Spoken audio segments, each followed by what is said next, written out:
जय गुरुदेव।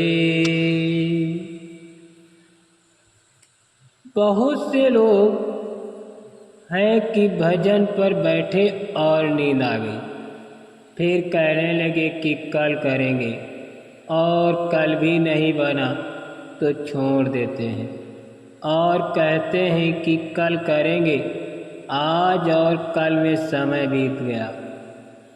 दिल्ली की गद्दी पर बैठकर कोई भी माई का लाल भारत की जनता को सुखी नहीं कर सकता। अगर कोई ये निश्चय कर ले कि हमको भजन करना है और जब वो भजन करने लग जाता है तो उसके लिए बिगड़ा हुआ काम भी सरल हो जाता है, यानी आसान हो जाता है। सत्संग सुनने की, भजन करने की आदत डालो, सांसारिक आदत पड़ जाती है तो छूटती नहीं है। जन्म जन्मांतरों की आदत पड़ी हुई है। सत्संग चेत कर सुनो तो आदत छूट जाए। भजन करने लगो तो बुरी आदतें सब छूट जाएंगी। जागने की और भजन करने की आदत डालो। शराब और मांस के पैसों से भारत देश की कभी तरक्की नहीं हो सकती। ऐसी बीमारियां आएंगी कि डॉक्टर जिनका नाम तक नहीं जानते वो कहेंगे कि हमने ऐसा पहले कभी नहीं देखा। कुछ ही दिनों में भंडा फूटने वाला है। मनुष्यों की अधिक संख्या में क्षति होगी। यदि मानव मात्र धर्म को नहीं अपनाते तो कदापि शांति नहीं मिलेगी। जब संकट की घड़ी में देवता, घर परिवार, डॉक्टर, हकीम कोई भी मदद के लिए न आए तो तुम आवाज लगाना, जय गुरुदेव, तब मैं मिलूँगा और तुम्हारी मदद करूँगा। परीक्षा करके देख लेना, मैं कोई भगवान नहीं हूँ, मैं तो एक सेवक हूँ और तुम्हारी सेवा करूँगा। जो महापुरुष करते हैं उसको कभी नहीं करना चाहिए। उनकी नकल कभी नहीं करनी चाहिए, नहीं तो गिर जाओगे। नाम दान का मतलब यही है कि जब नाम दान दिया तो उसकी संभाल आगे पीछे होती रहती है। जब तक अबोध रहोगे तब तक महात्मा संभाल करते रहते हैं। महात्मा ऊपर नीचे दाएं बाएं सब तरह हमेशा अंग संग रहते हैं। बाबा जी की अपील देशवासियों से है कि सतयुग आने की स्वागत तैयारियों में जुट जाएं।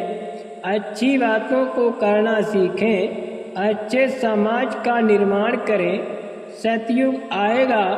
अगर आपने बाबा जी के सतयुग ढिंढोरे के अनुसार अपने जीवन को न बदला तो आपको बहुत पछताना होगा।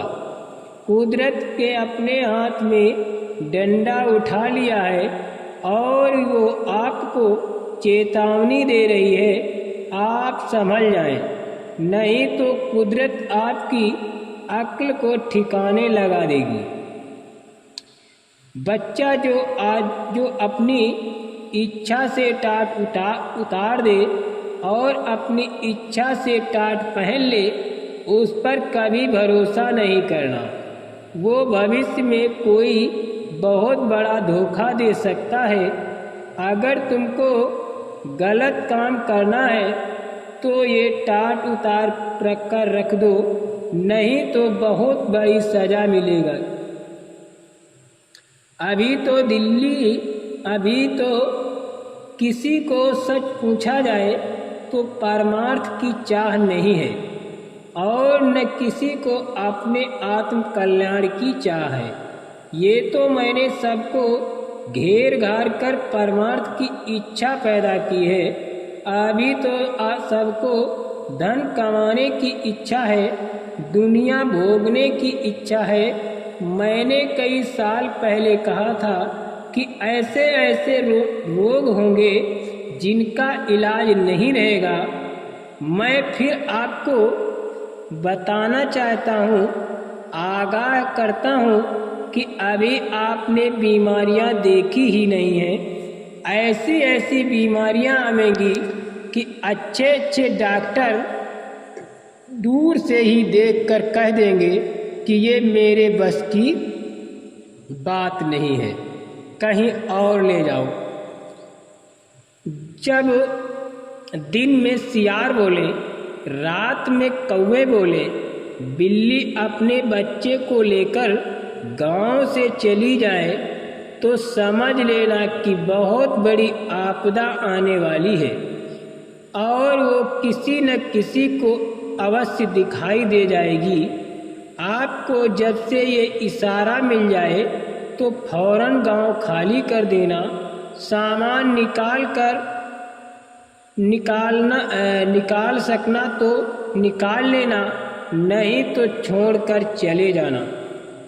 अगर बाबा जी की अपील पर आपने अपना झंडा पकड़ लिया तो सभी लोग अपनी अपनी पार्टियों का झंडा फेंक देंगे और तुम्हारे झंडे के नीचे आकर खड़े हो जाएंगे।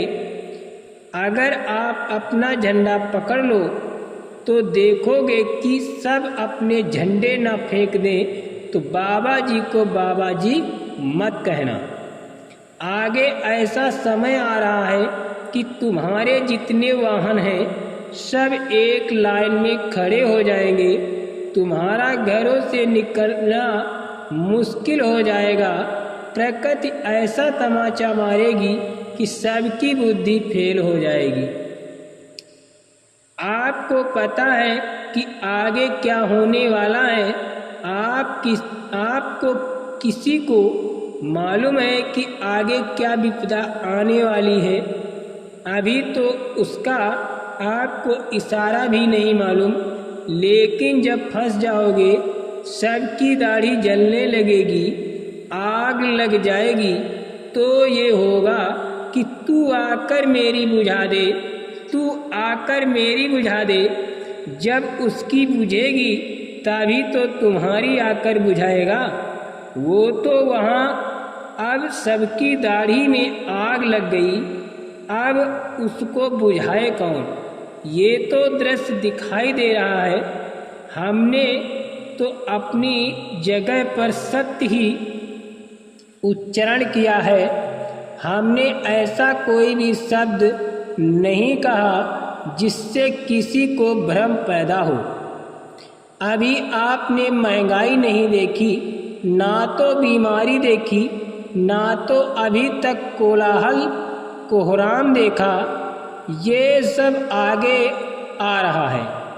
सबके सब चिल्लाएंगे, लेकिन तुम लोग अपने हित की, कल्याण की, फायदे की, भलाई की बात सुनते नहीं हो।